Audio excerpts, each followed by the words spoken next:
All right, Shalom. First, I want to give all praises, honor, and glory to Yahweh, Bahashem Yahweh Shai, Bahashem Rachak Kodash, double honors to the apostles of Great Millstone, and peace and blessings to the elect. Real quick, okay, this is just gonna be like a little sequel, okay, to the video that I did yesterday, okay, titled "The Wisdom of Daniel," okay, Bell and the Bell, the eating idol or something like that. Okay, but this one, as you can see, is the adulterous elders. Okay, and this is gonna be all right on the history of Susanna. All right, that's the name of the book. It's in the Apocrypha. Okay, then just like yesterday. Okay, we're just gonna go through it. Okay, just Lord willing, edify brothers. Okay, just showing you, man, because the scriptures tell you, as a matter of fact, before I go into it, let me see if I can pull that up.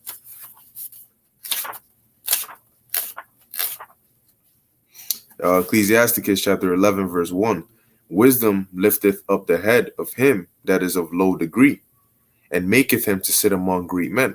Okay, so it is through wisdom, okay, that a lot of people, like when you look at Daniel, all right, him being esteemed, he was esteemed for his wisdom. Okay, his knowledge, wisdom, and understanding, which is something the Lord, all right, blessed him with. Okay, so through the wisdom, okay, it says here, it lifteth up the head of him that is of low degree. Okay, so you might be somebody who's a nobody. As a matter of fact, one of the elder brothers actually gave a good example. He said, "Look, you might be a poor, nobody, right?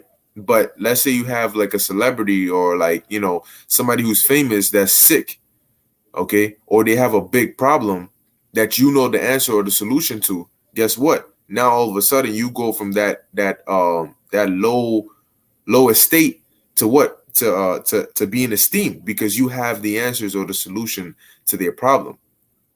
Just like in the book of I believe is in the book of Kings, okay, about Elisha, okay, how that dude, I think he was a general or so, all right, but he basically came looking because he had leprosy. He came looking to be healed, all right, and so Elisha, because he was a prophet, because he had the spirit of the Lord with him, okay, he was the one who was sought.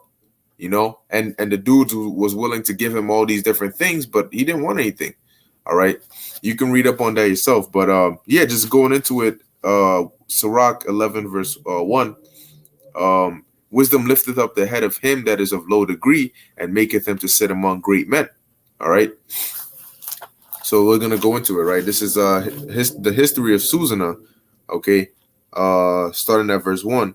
It says, "There dwelt a man in Babylon called Joachim, and he took a wife whose name was Susanna, the daughter of Chelcias, a very fair woman and one that feared the Lord." All right. Her parents also were righteous and taught their daughter according to the law of Moses. So she was in a pretty good household.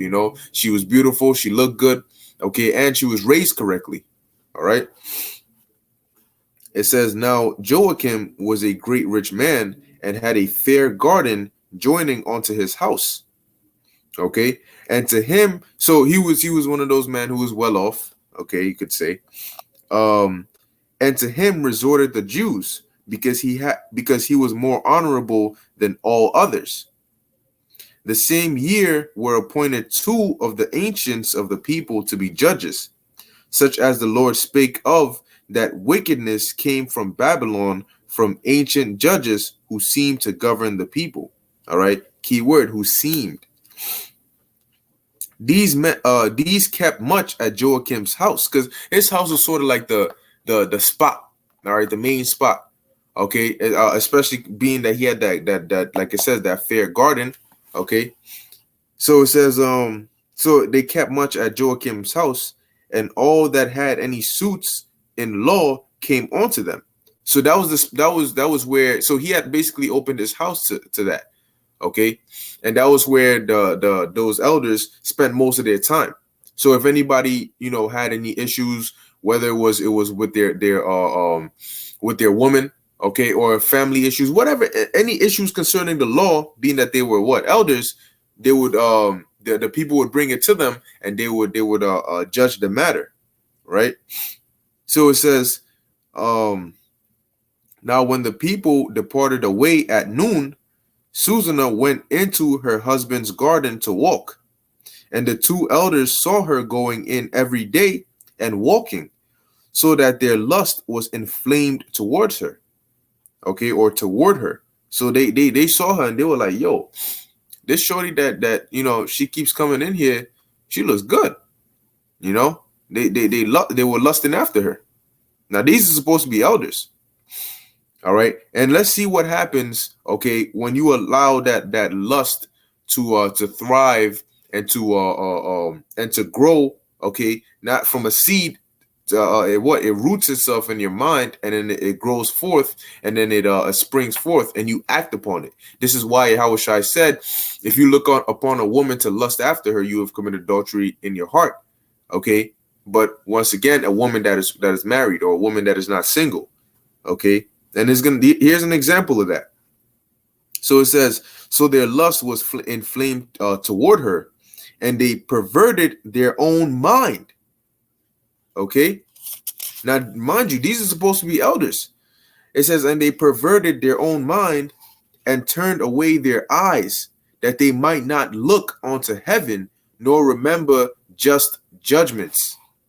So, and that's wicked, man. They knew what they were doing. They knew the thoughts they had, and they knew what they wanted to do. Okay, so they perverted their mind. They changed. As a matter of fact, let me look up the word pervert right here.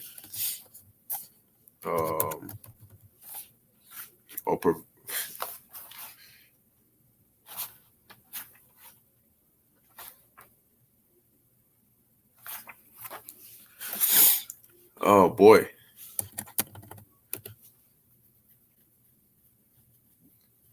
Oh, would you look at that? Perverted. I didn't even pick up on that. All right, it's where you get the word pervert from. Of a person or their actions characterized by sexually abominable and unacceptable practices or tendencies. Okay. It says exactly, having been corrupted or distorted from its original course, meaning, or state. So they perverted their minds with that thought. Okay, lusting after another man's woman. All right. And it says, and turned away their eyes, that they might not look onto heaven, because they know, if they were, that's why you have people that'll try to, when they know they're doing wickedness, they won't look up, they have their head down, they try to sort of like, hide from it, because they know when if they look up, they're going to feel guilty. They're going to be like, yo, we wilding right now. Okay. It says, and albeit they both were wounded with her love, yet durst not one show another his grief. So both of them were like, yo, damn, like, she's bad, like, I gotta get that. Okay. But they didn't tell each other, So these two elders, they were out here, both of them lusting after another man's woman. Okay. Another man's woman, and this is why, man, you look, best thing is just stay away from other men's women. If you don't have to be around them, just stay away from them, man, because it's human nature to if a woman, look, your flesh wants what it wants. It's your spirit that keeps your flesh in check. So if you put yourself in a position for your flesh to desire something, if you're not strong enough, your brain will justify it, will give you enough reasons to, like it says here, pervert your mind. Okay. And you'll end up acting upon your lust, because your lust drive will be so great that it will override your spiritual authority, hence subjecting your spirit. And that's why they didn't want to look up to heaven. They didn't want to look up in the skies, because they knew what they were thinking was wrong. And instead of them to repent, they continued in their ways. And we'll read what happened to them. It says,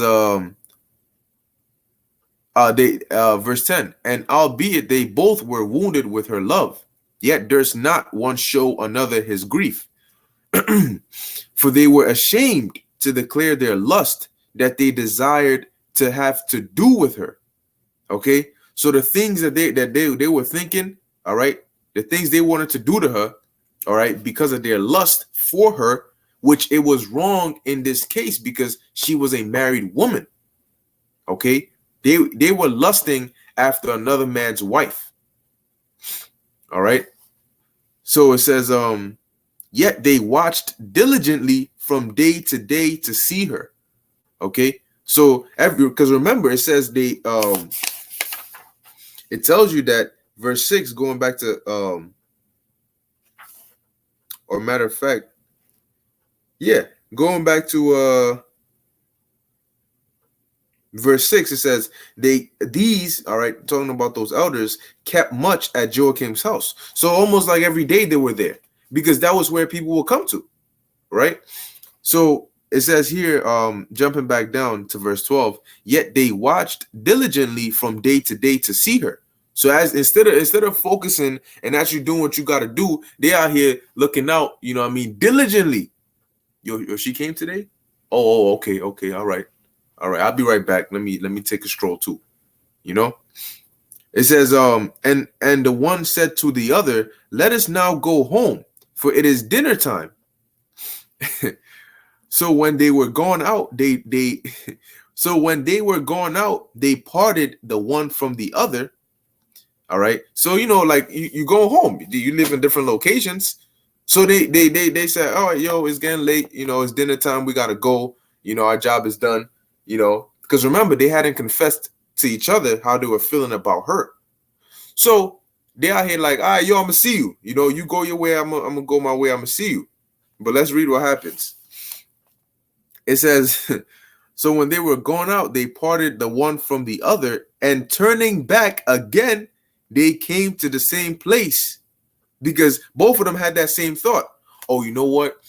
I'm gonna just tell them, yo, we out. It's getting late. But since we going different ways, after he done walked a little bit, I'm gonna find another route and I'm pull up back to the spot. And the other one had the same idea. So that's why it says, and turning back again, they came to the same place. And after they had asked one another the cause, they acknowledged their lust. Okay, so they're like, "Yo, what you doing here?" He's like, "What you doing here?" They're like, "Ah, yo, to be honest, bro, the shorty's bad, bro. That chick Susanna, man, she whew. He's like, yo, bro, I thought it was only me, yo, damn, yo." So now that they had acknowledged their lust to each other, now they're like, I bet now we can use teamwork to get that. And this is what happens when you allow wickedness or wicked thoughts to dwell in your mind. When you don't rebuke it, it'll grow. That's like that one demon that creeps in and you don't kick him out. So he's like, I bet I got this dude on the string. Let me call a couple more of my boys to come in here. That's when you don't rebuke the thought right away. Guess what? You start allowing it. You entertain it. You tell yourself, I know I shouldn't be thinking like this, but then you keep going. Then them demons keep pulling you more and more and more and more. Okay, so here it is. You have two elders. Okay, but due to lust for another man's woman, this is how they started to conduct themselves, man, showing you that they weren't right. Okay. Because as an elder judging the matters of the law, you should know better. You should know that adultery is one of the biggest sins, man. But yet they came together and one didn't even rebuke the other. It's not like he said, yo, to be honest, we're bugging right now. Or to be honest, we can't be doing this kind of thing. They both acknowledged their lust. And then let's see what it says. It says, and after that, they had asked one another the cause as to why they both came back. It says they acknowledged their lust. Then appointed they a time both together when they might find her alone. So they started plotting. Okay. Once again, the dangers of entertaining these wicked thoughts. Yo, she's bad. You got to rebuke that, man. It don't matter how bad she looks. If she's not single, then you keep it pushing, man. You keep it pushing. Because once you entertain it, then you start plotting. You start acting upon your thoughts. And that's what they started to do. So they says, then appointed they a time both together when they might find her alone. And it fell out as they watched a fit time, she went in as before with two handmaids only. So she would come in, walk, take her little stroll and all that. Hey, Shalom, Mark. Okay. She would come in, take a little stroll and all of that. And they plotted. They said, okay, this is the time where she comes in. This is the time where she usually comes. She might come with her maids and all. So they started spotting out. Okay, who does she come with? All right, what time does she come? Okay, so we might need to make an excuse for this. We might need to close early and make sure we're there around that time. So they started plotting wickedly. It says, and you'll be hey, as a matter of fact, let me pull up that scripture, man. Okay, you'll be surprised how witty Jake becomes when it comes to doing wickedness, man. Okay, and the Lord wasn't playing, man. When he had the scripture, all right, put in the scriptures, man. Jeremiah 4:22. For my people is foolish; they have not known me. They are sottish children. All right. Let's go into the word sottish. Okay, in the Hebrew, it says here a fool. Okay, yeah. So basically synonymous with the previous saying that he said, what, my people is foolish. It says, and they have none understanding. They are wise to do evil, but to do good they have no knowledge. You see? So when it comes to wickedness, you'd be surprised how you be like, you sit down, you think, you're like, yo, time out, you did all this just so you can do this wickedness, man? Yo, my man, you really sat down and plotted all this you had a whole mastermind plot to commit this wicked act. But when it comes to this truth, when it comes to this word, when it comes to the righteousness, oh, you play dumb. You don't know what's going on. You're not about that. But to do wickedness, man, they'll go through heaven and hell, all right, just to get it done. Hey, man, that's crazy, man. All right, but let's keep going. So it says, verse 15, and it fell out as they watched a fit time, she went in as before with two maids only, and she was desirous to wash herself in the garden, for it was hot. So and you'll see, they might show that in certain movies of like, in the ancient time, you might have a woman, she might go to a spring or a little body of water, and she might, she'll take off her clothes and she'll get in the water, cool herself down or wash herself and all of that. And mind you, this was a garden. So it says, and there was nobody there save the two elders that hid themselves and watched her. So now you've gone from from just seeing her and desiring her and lusting after her and plotting on her to now you're sneaking in there trying to see her watch bathe, basically. So they hid in the garden, all right, to peep on another man's woman. It says, then she said to her maids, bring me oil and washing balls and shut the garden doors that I may wash me. And they did as she bade them and shut the garden doors and went out themselves at privy doors to fetch the things that she had commanded them. So the main door, they locked it, and then their little, you could like it says privy doors, all right, doors that only they basically knew about, okay, like a back door. That's where they went. It says to fetch the things that she had commanded them. But they saw not the elders because they were hid. So they hid themselves good in the garden, at a place where they could get a nice view, but they wouldn't be seen. Now, when the maids were gone forth, the two elders rose up and ran onto her, saying, behold, the garden doors are shut, that no man can see us, and we are in love with thee. Therefore, consent unto us and lie with us. So they booked it over. They said, look, listen, man, we're gonna give it to you straight. All right, you look good. but your maids are gone. All right, and it's just us, right? So like it says here, behold, the garden doors are shut, them doors are closed, okay, and no man can see us. All right, and right now the way we feeling about you, you know, we want that. You know, I want a piece of that, basically. Okay, it says so they were basically trying to entice her or threaten her in a way to commit adultery. And so mind you, because of the lust that had corrupted, like I said, it perverted their mind. Okay, so they don't even, they threw out the whole law of adultery. They threw all that out. They didn't want to think about it. All right. So they said, no, I don't even want to entertain the thought that what I'm doing is adultery and what and is wrong. Right now, all I'm thinking about is getting a piece of that woman. All right. And of course, being that there were two of them, they would basically fuel each other, you know, egg each other on, continuing. Oh boy. So it says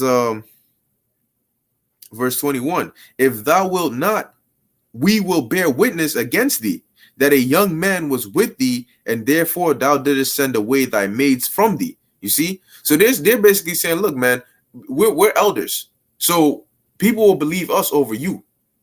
So if you don't do what they try to blackmail her, if you don't do what we're telling you to do, if you're not trying to lay with us, okay, guess what? We're gonna make up this story about you, and they're gonna believe it. We're gonna tell them you came in here with a young dude and you committed adultery. All right. Brother per scripture, Ecclesiastes 7:29. Lo, this only have I found, that the Most High hath made man upright, but they have sought out many inventions. Exactly, con. Okay. You know, and look, man, Jake has a conscience. Okay, they have an inner mind that tells them, they know, look, man, to an extent, Jake won't do certain things. But there's some, you got people who want to stay away from righteousness or anything that might cause their conscience to bother them. So they keep telling themselves certain things because they know that, look, man, I know what I'm doing is wrong, or I know what I did was wrong, but I don't want to admit it. Just like that's why they hated the prophets, they hated Yahweh Shai, because they're like, yo, like he said, they have no cloak for their sins. You know, but we'll keep reading on, man. So it says,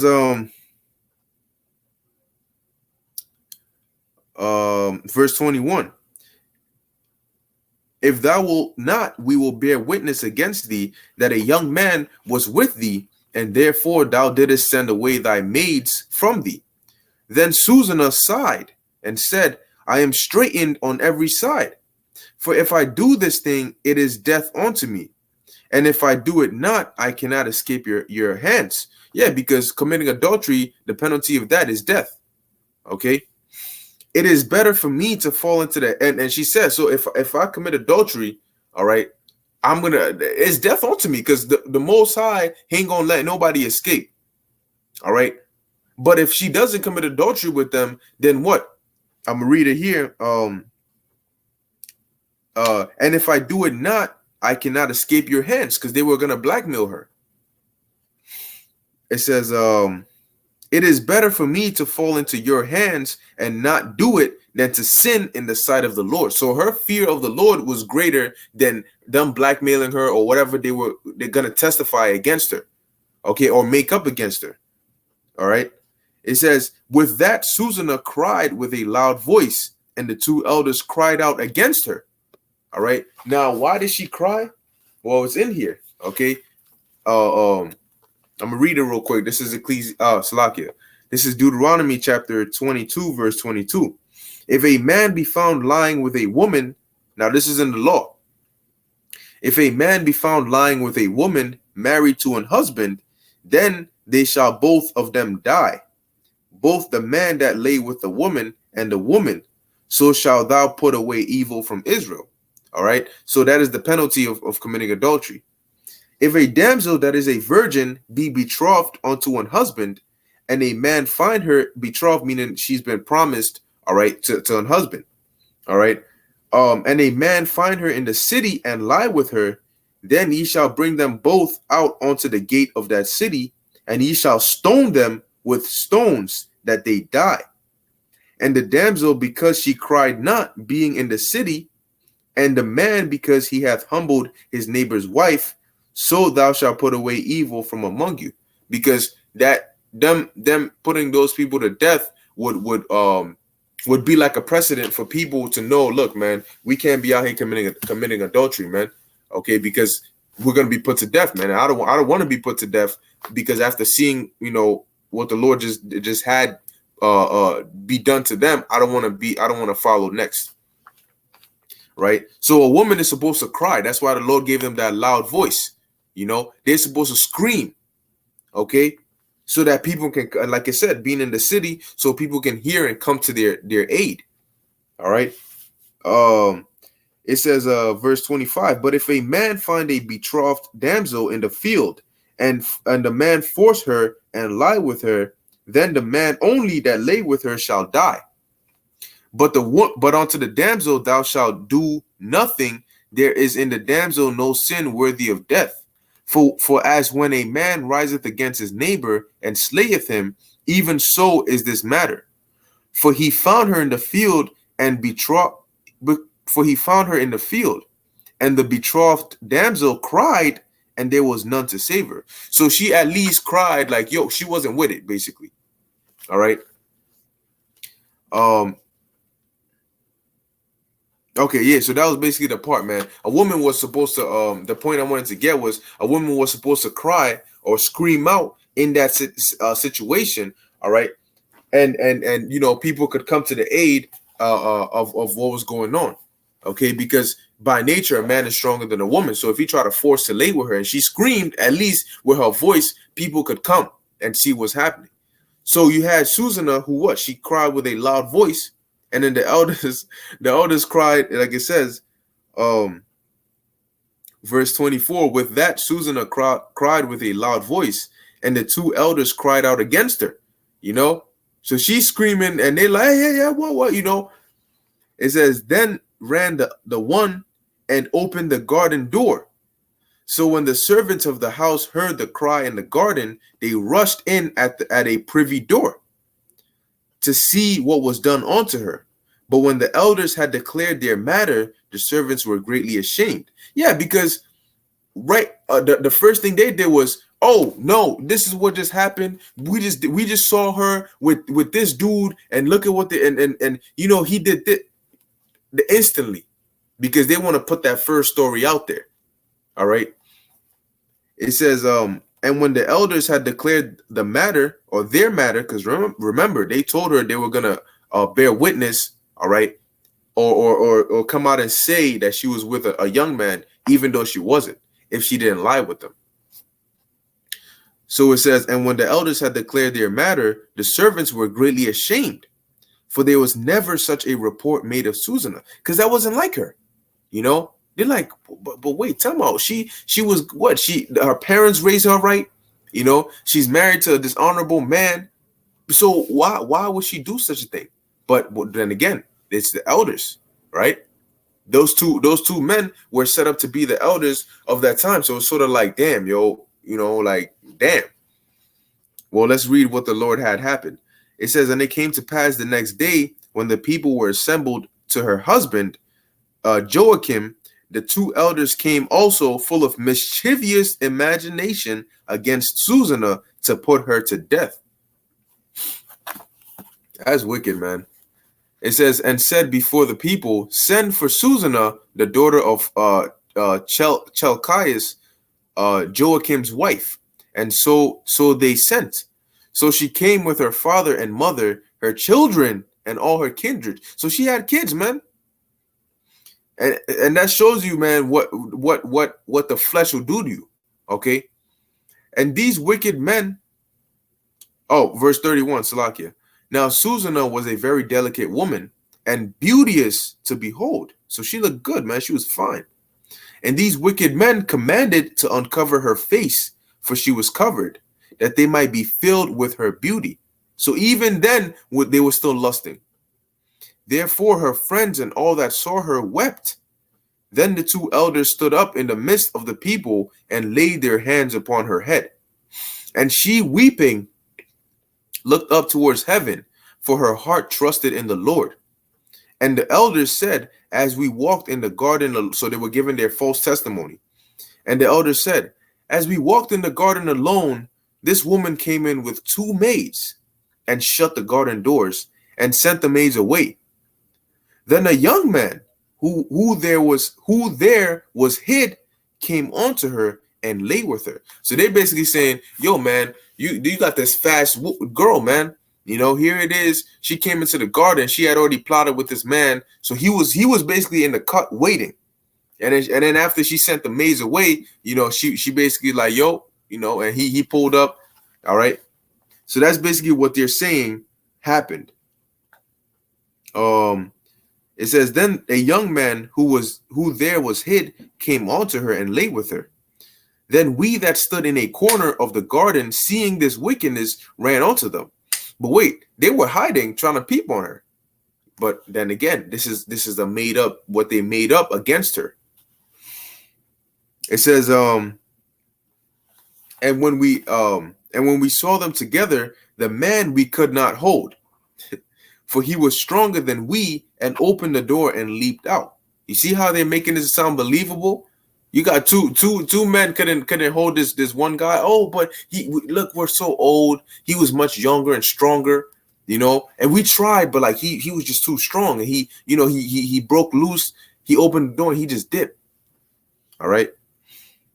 It says, but having taken this woman, we asked who the young man was, but she would not tell us, and these things do we testify. So now they're lying, but they're saying this is why we were in the garden, and then we basically caught her doing this and all this. So they were bringing false accusations against her. All right. Now Susanna will be an example of a woman, all right, who basically she was like a modest woman. All right. Then the assembly believed them as those that were the elders and judges of the people. So they condemned her to death because they were the elders. So that's why they were so bold when they went up to her and told her, yo, we trying to get it in, because if you don't allow us, all right, to have our way with you, we're going to make this testimony against you. Now, keep in mind, we are the elders. These people esteem us as elders, and so they wouldn't believe your story. They wouldn't believe that what we actually hid to look at you, okay, and then we came and told you these things. Who's really going to believe that? You see? So that's why she said she's straightened in every way.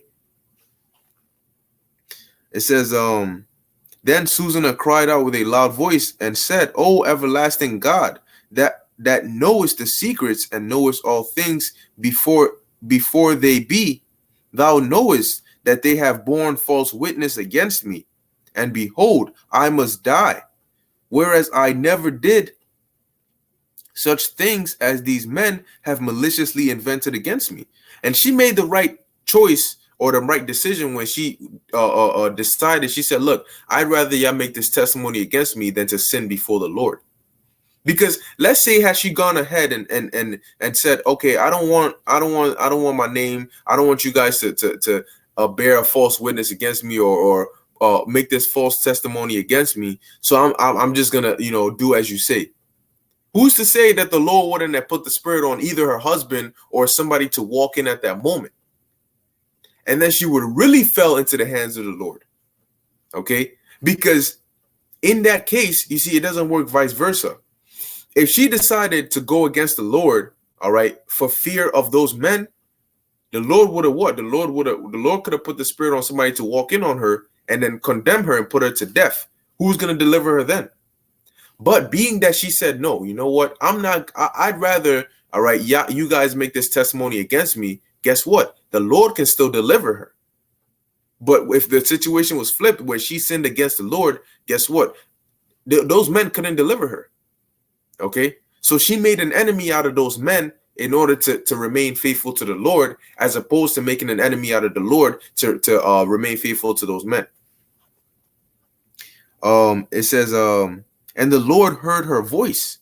Therefore, when she was led to be put to death, the Lord the Lord raised up the Holy Spirit of a young youth, all right, whose name was Daniel.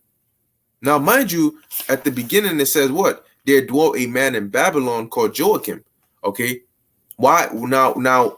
It tells you that the Lord raised the spirit of Daniel. So Daniel was in Babylon. But why was Daniel in Babylon? When you look into the history, you had the Babylonians, all right, during the time of Nebuchadnezzar II, who basically came and took down Jerusalem. Okay, and they took men captive. All right, it tells you in the book of Daniel how they took those of the royal line. Okay, they basically took the best of them so they could basically use them, you know. And then when you read it, it'll tell you how they were gonna be fed the king's meat, you know, so that they could be put in good condition to serve the king. All right. So you had Daniel, which was a young man. All right. So you could say Daniel sort of he grew up in captivity. However, the captivity he was in, it was the Lord had given him favor due to the wisdom and knowledge and understanding that he was blessed with. The Lord gave him favor in the sight of the rulers at the time, whether it was Darius or Cyrus, okay, or Nebuchadnezzar or Belshazzar. All right. So let's read. All right, we're getting to the good part. So it says, let me see. Salaki. Okay, verse 46. Or I'll start at 45 again. Therefore, when she was led to be put to death, the Lord raised up the Holy Spirit of a young youth, whose name was Daniel, who cried with a loud voice, I am clear from the blood of this woman. So that's sort of like being in court, you know, and somebody yells objection, you know, objection, Your Honor, and they're like, objection. What's going on? What you talking about? You know. Then he comes on the stage. He said, well, boom, boom, this, that. Let me do. You know. So let's read what happens. It says, then the people turned them toward him and said, what mean these words that thou hast spoken? What you mean you're clear of this woman's blood? All right. Or the blood of this woman. So he, standing in the midst of them, said, are ye such fools, ye sons of Israel, that without examination or knowledge of the truth, ye have condemned a daughter of Israel? You don't have the scriptures tell you in 1 Thessalonians 5:21, all right, prove all things.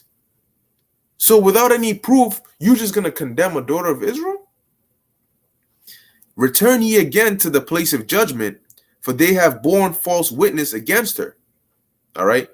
Wherefore all the people turned again in haste, and the elders said unto him, come, sit down among us, and show it us, seeing the Most High hath given thee honor of an elder. Then said Daniel unto them, put these two aside one far from another, and I will examine them. So he was about to interrogate them. All right. Now there's a reason he told them to separate them. So that way they couldn't converse with each other, all right, and sort of come up with some sort of plan, all right. So it says, then said Daniel unto them, put these two aside one far from another, and I will examine them. So when they were put asunder one from another, he called one of them and said unto him, O thou that art waxen old in wickedness, now thy sins which thou hast committed aforetime are come to light. So it says thou art waxen old in wickedness. So it shows you what kind of men these were. All right. The Lord there's different men upon the earth, man. The spirit within a man, all right, varies. Okay. You have different men who have different spirits, and you have those that are of the righteous and those that are wicked. Okay. So it says, for thou hast pronounced false judgment and hast condemned the innocent and has let the guilty go free. So they were the kind of dudes who you could bribe. Okay. The kind of dudes who were respecter of persons. All right. The kind of people who wouldn't judge according to righteous judgment, but judge according to the outward appearance. Okay. but they would use their reputation and title as a means for maliciousness. It says, for thou hast pronounced false judgment and hast condemned the innocent, and has let the guilty go free. Albeit the Lord saith, the innocent and righteous shall not thou slay. Now then, if thou hast seen her, tell me, under what tree sawest thou them companying together? Who answered, under a mastic tree. So he said, okay, well, what? Because remember, they were in a garden. So what tree were they, doing their thing under? So then the dude said, oh, I saw them under a mastic tree. He said, okay. And Daniel said, very well. Thou hast lied against thine own head. Because Daniel knew, he said, all right, no, look, I know they making this up, man. Okay. So definitely for sure, this other dude that I'm about to interrogate, he is not going to give me the same answer that you're going to give me. But wait, your story was that you were both there. You both saw what happened. So you should be able to tell me what went on. You know? Here it is. It's like two dudes saying, oh, I walked in on your wife and she was banging out with this other dude, man. All right. She was being tossed. They were doing all sorts of things, man. And these two people telling you this, and you like, all right, let me talk to you first, and I'll talk to you later. All right, so you talk to the one of them, and you're like, okay, so tell me what happened. He's like, yo, when we came, man, all right, where was this taking place? Yo, she was getting tossed over on your living room couch, bro. Oh, that's crazy. And then he took her to the bedroom, to your bedroom, your master bedroom, man. And he was doing all crazy things with her. You're like, oh, okay, all right. Then you talk to the other dude, and you're like, so what happened again? And then the other dude is like, yo, when I came in, she was flipped over on the kitchen counter, yo. Dude had a whole chef robe on, and they were on the kitchen counter doing crazy things. And then he took her to the bathroom. But now you're like, this isn't adding up. I thought y'all came in at the same time. Y'all saw the same things. But one of you is telling me it was on the living room couch, then in my bedroom. The other one is telling me it was on the kitchen counter, then in the bathroom. So now I know, and I know my wife is not the type of woman to do something like this. So you bore witness against yourself. All right. So this was the tactic that Daniel was using. All right. So as we'll read, it says, so after he had asked the guy what tree he saw them under, that elder said, what? A mastic tree. And it says, verse 55, and Daniel said, very well, thou hast lied against thine own head. For even now the angel of the Most High hath received the sentence of the Most High to cut thee in two, which shows you that, there's the issues of death come from the Most High. All right. He's the one who lets the angels know, all right, whether it's on the left hand or on the right hand, you'll put this guy to death, or deliver this guy from what he's going through. It's the Lord who sanctions it. Right. It says, so he put him aside and commanded to bring the other, and said unto him, O thou seed of Canaan or Canaan, all right, and not of Judah, beauty hath deceived thee, and lust hath perverted thine heart. Okay, so your lust has consumed your mind, man. It has changed, like I brought up the word earlier, okay, to have been corrupted or distorted from its original course. All right. So your mind has been made corrupt because of your lust. Thus have ye dealt with the daughters of Israel, and they for fear companied with you. But the daughter of Judah would not abide your wickedness. All right. So basically this dude had a record, man. So Daniel basically knew what was going on, man. He said, look, man, thus have ye dealt with the daughters of Israel, and they for fear companied with you, man. They went with it. They because of fear, man. They went with it. All right. And that's why he told the previous guy as to what he said, thou art waxing old in wickedness. All right. It says, and they for fear companied with you, but the daughter of Judah would not abide your wickedness. So Susanna was like, nah, I ain't with this, man. I'm not down with this. You can blackmail me, you can say whatever you're gonna say, but I'm not down with this. Verse 58. Now therefore tell me, under what tree didst thou take them accompanying together? Who answered, oh, that's easy, under a home tree. So his big ass mouth, and he wasn't even it didn't even occur to him like, yo, oh shoot, this, what I mean? Like, what if the other guy didn't say that he saw them under a home tree? So, he's out here, oh, under a home tree. Yeah, that's what it was. Yep. Home tree. Yep. Then said Daniel unto him, well, thou hast also lied against thine own head, for the angel of the Most High waiteth with a sword to cut thee in two, that he may destroy you. With that, all the assembly cried out with a loud voice and praised the Most High, who saveth them that trust in him. Okay, and really, that's what it was for. Okay, for the glorification of the Most High. All right, because hey, whenever after Daniel, either he broke down the dream or he was delivered from tribulation by the Most High, you had even heathen kings reverence the Most High as the power. Okay. It says, and they rose against the two elders, for Daniel had convinced them of false witness by their own mouth. All right. And according to the law of Moses, they did unto them in such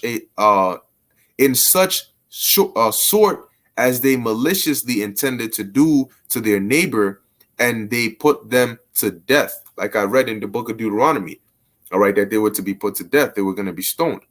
All right. Thus, the innocent blood was saved the same day. Therefore, Chelcias and his wife praised the Most High for their daughter Susanna, with Joachim, her husband, and all the kindred, because there was no dishonesty found in her. From that day forth was Daniel had in great reputation in the sight of the people. All right. So that's why, like I brought out that precept in Ecclesiastes 11th chapter, that wisdom, what it lifteth up the head, all right, of men in low degree, and maketh them to sit among great men. Okay. So hey, that's basically it. All right, that concludes the wisdom of Daniel part 2, you could say. All right, they're concerning the adulterous elders. Okay, but just going and showing you, that's why Yahushua said, what we are he sends us forth as sheep in the midst of wolves, and we are to be wise as serpents and harmless as doves. Okay, because that's how we have to move in this society. You will get further and much more done if you move with the power of wisdom. Okay, the scriptures roughly paraphrasing, if I could find it, it tells you that with all right, with wisdom you can basically take down a city. All right, give me 1 second. I'm gonna do a quick search and see if I can find it. You could basically, because really a city, when you go to war, all right, you have to be very strategic. Okay, you have to be very strategic. A lot of people who are good at wars or won many wars, it was really through strategy. Okay.